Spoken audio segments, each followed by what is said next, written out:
आज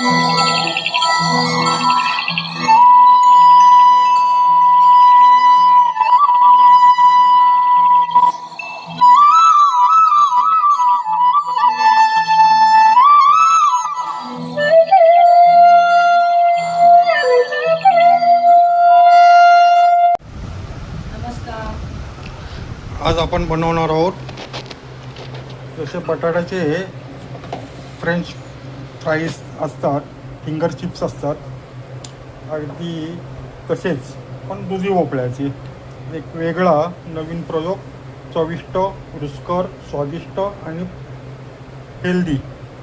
यासाठी आपण आज दुधी भोपळ्याची वरची साल काढून घेतली आहे आणि मध्यम आकाराच्या पोळी करून घेतल्या आहेत. त्या आपण आता मिक्सरमध्ये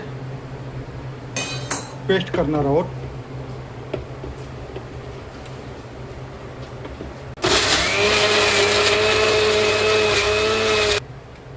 आपलं दुधी भोपळ्याची पेस्ट झालेली आहे. तर आपण एका ताटामध्ये काढून घेऊ.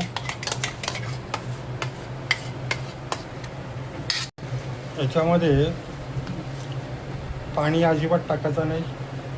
ऑलरेडी ते दुधीला पाणी असतं. आपण याच्यामध्ये बेसन पीठ घेतलं आहे, सर्वसाधारण एक वाटी, अर्धी वाटी तांदळाचं पीठ, सर्वसाधारण 3 चमचे कॉर्नफ्लॉवर, चिमूटभर खाण्याचा सोडा, 2 चमचे धना जिरा पावडर, 2 चमचे गरम मसाला, 1 चमचा हळद,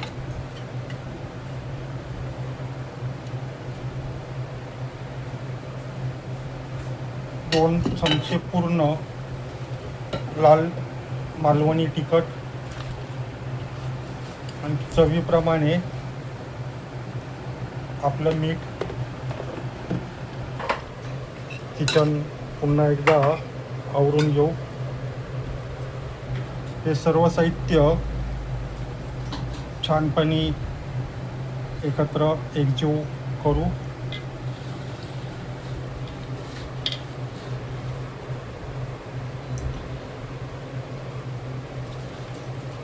हा जेवणाचा पदार्थ नाही आहे, हे आपला चवीप्रमाणे स्नॅक्स म्हणू आपण याला. पुन्हा सर्वसाधारण 1 वाटी आपण बेसन घेतलं आहे. कारण दुधी भोपळाची पेस्ट किती होता तो दुधी भोपळा? अर्धा किलो होता. अर्धा किलो दुधी भोपळ्याला आपण आता हे प्रमाण घेतलं आहे. थोडंसं पातळ जर झालं तर तुम्ही बेसन, तांदळाचं पीठ, अरारोट पावडर असं घ्या. आपण हा पहिल्यांदाच प्रकार करतोय त्यामुळे याचं नक्की प्रमाण असं नाही आहे. आता पुन्हा आपण अर्धी वाटी बेसन घेतलेलं आहे, त्यामुळे आता 2.5 वाटी आपलं बेसन झालं आहे. मला वाटतं याला थोडंसं आपल्याला तांदळाचं पीठ पण लागेल. आपण पुन्हा अर्धी वाटी तांदळाचं पीठ, पुन्हा थोडंसं बेसन, कारण की हे दुधी भोपळ्याला पाणी सुटल्यामुळे ते सगळीकडे पसरायला लागलं. आपण म्हणतो ना हिंदीमध्ये रायता फैला दिया है, तसं ते रायता पसरला त्याचा. आपण पुन्हा घट्ट एकजीव करण्यासाठी बेसन, तांदळाचं पीठ असं घेतलेलं आहे. मला वाटतं थोडासा कॉर्नफ्लॉवर आपल्याला घ्यावं लागेल, कारण की आपण आपल्याला क्रिस्पी पाहिजे. आपण कॉर्नफ्लॉवर घेतलं आहे एक सर्वजण पुन्हा अर्धी वाटी कॉर्नफ्लॉवर घेतला आहे. हे कॉर्नफ्लॉवरमुळे जो कुरकुरीतपणा जो आहे तो या कॉर्नफ्लॉवरमुळे येतो. मक्याचं पीठ म्हणू आपण मराठीमध्ये. पण सध्या सगळीकडे कॉर्नफ्लॉवर, अजून काय म्हणतात त्याला, अरारूट पावडर, काय मराठीमध्ये मक्याचं पीठ. ते चिकट असतं, चिवट असतं. छानपैकी ते घट्ट मळून घ्यायचं. पुन्हा आपण थोडंसं बेसन घेतलं. हे जवळजवळ आता 3 वाटी झालं ना बेसन. 3 वाटी अर्धा किलो होता दूध. अर्धा किलो दुधी भोपळा होता.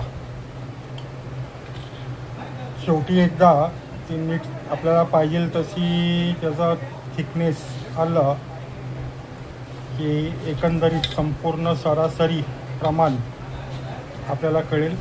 ते पहिल्यांदाच आपण हा प्रयोग करतोय आणि थेट यूट्यूबवरती टाकतोय. घाबरायचं नाही, करत राहायचं, प्रयोग करत राहायचं.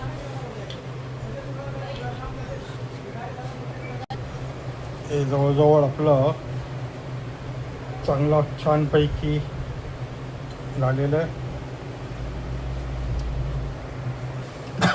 हे एकदा पलित्याने चांगलं खरडून ताटाला जी चिकटली ती काढायला लागेल. आमच्याकडे त्याला उलटणं म्हणतात, काही जण पलिता म्हणतात. पुन्हा एकदा घट्ट असं मळून घेऊ. थोडासा तेलकट तेलाचा हात लावून ग्रीसिंग करून घेऊ. मला एक कळत नाही, तेल लावल्यावरती ग्रीसिंग का म्हणतात.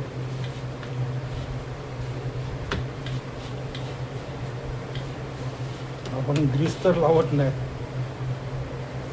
तेल लावून असं त्याला सेट करायला एक 5 मिनटं ठेवू.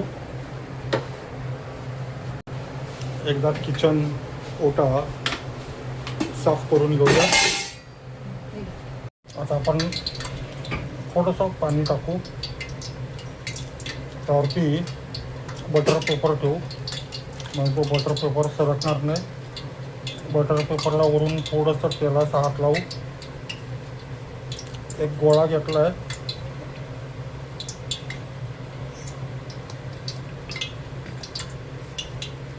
हलक्या हाताने लाटून घेऊ.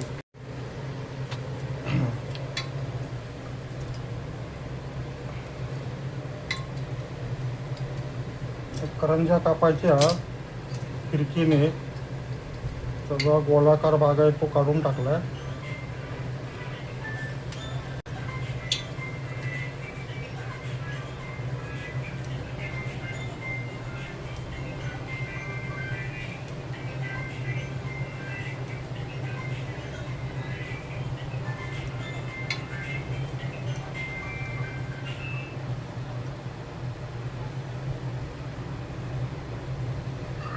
असे आपण कटिंग करून घेतलं. तेल तापलेलं आहे, एक एक सोडू.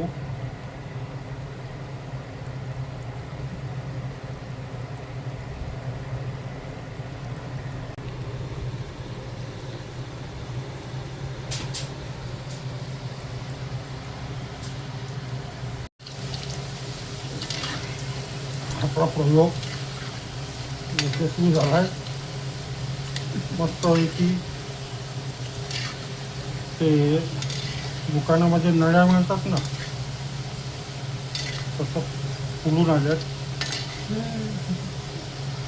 एकही चिकटलेली नाही. चांगलं गोल्डन ब्राऊन होईपर्यंत आपण त्याला फ्राय करून घेऊया. झाऱ्याने नीट करता येत नाही म्हणून एक तारेची जाळीचा झाडा घेतला आपण.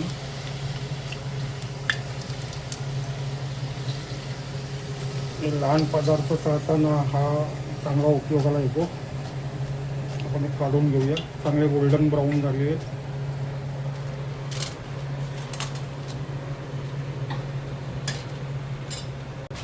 या पद्धतीने आपण बाकीचे सुद्धा करून घेऊया. थोडंसं जाडसर अर्धा इंच जाड पोळी लाटायची, म्हणजे 2 भाकऱ्या त्या जाडी इतकं ते लाटून घेऊ. जास्त पातळ लाटायचं नाही, गोलाकार भाग काढून घेऊया. मगाशी जसं केलं त्याच पद्धतीने थोडीशी आपण आमचूर पावडर टाकली आहे. आपले हे आपला मेनू तयार असताना पोद्दारचे डॉक्टर माधव सिंग साबळे आलेत, त्यांना एकदा टेस्ट करायला घ्या ना, घ्या लेडीजच घ्या. माधव सिंग साबळे राष्ट्रीय स्वयंसेवक संघाचे स्वयंसेवक आहेत, ते आले आहेत, त्यांना आपण टेस्ट करायला देऊ. कसं आलं आहे? एकदम उगाच एकदम नाही बिघडलेलं सुधारलं. डॉक्टरांना आता टेस्टसाठी दिलं होतं. आणखीन पोद्दारचे स्टुडंट पण आले होते, सगळ्यांना आपण टेस्ट करायला दिलं. त्याच्यावरती आपण एव्हरेस्टची आमचूर पावडर ती थोडीशी पिस्करली. त्यांना विचारलं कसं झालं आहे, तर म्हणतात कुरुम कुरुम लागतंय.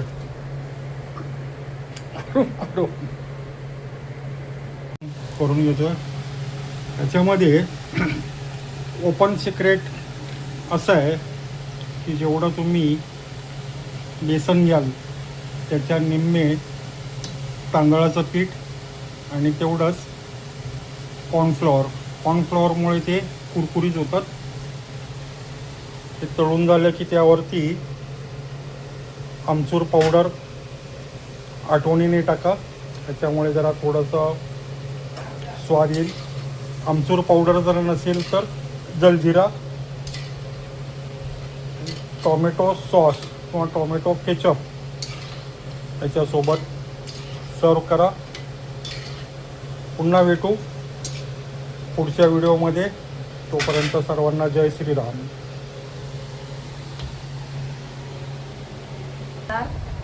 या व्हिडिओला माझ्या तुम्ही सर्वांनी लाईक करा. धन्यवाद.